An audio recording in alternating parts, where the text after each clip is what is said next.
The Philippine Drug Enforcement Agency on Wednesday arrests two brothers said to be key players of local terror group Anzhar al-Khilafa Philippines in Sarangani.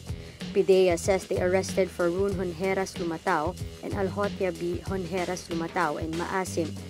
Anzhar al-Khilafa is one of the local terror groups said to have pledged allegiance to ISIS.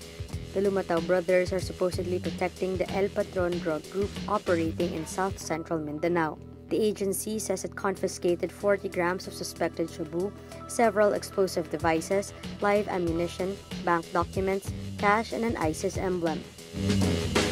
United States National Security Advisor H.R. McMaster says President Donald Trump's Asia visit will focus on persuading leaders in the region to expand economic and diplomatic isolations against North Korea in a bid to make the country abandon its nuclear weapon ambitions.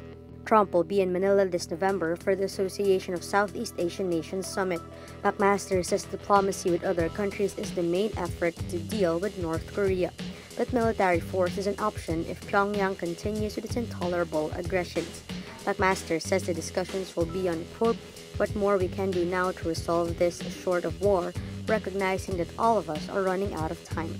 The United States, South Korea, Japan, China are running out of time on this. McMaster says the country should not be constrained by the United Nations Security Council resolutions. He says increasing the diplomatic and economic isolation of North Korea will leave it no option but to denuclearize. United States President Donald Trump's Twitter account was inadvertently deactivated for about 11 minutes. Twitter says a customer support employee on his last day at work deactivated the account. Twitter says it is conducting a probe on what happened.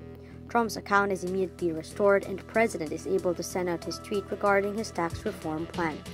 There have been previous calls for Twitter to ban Donald Trump's account after several users expressed concerns regarding his tweets about North Korea. But the social media platform stood its ground and said that despite what some users might see as clear violations of Twitter's terms of use, they also take into consideration newsworthiness and whether a tweet is of public interest.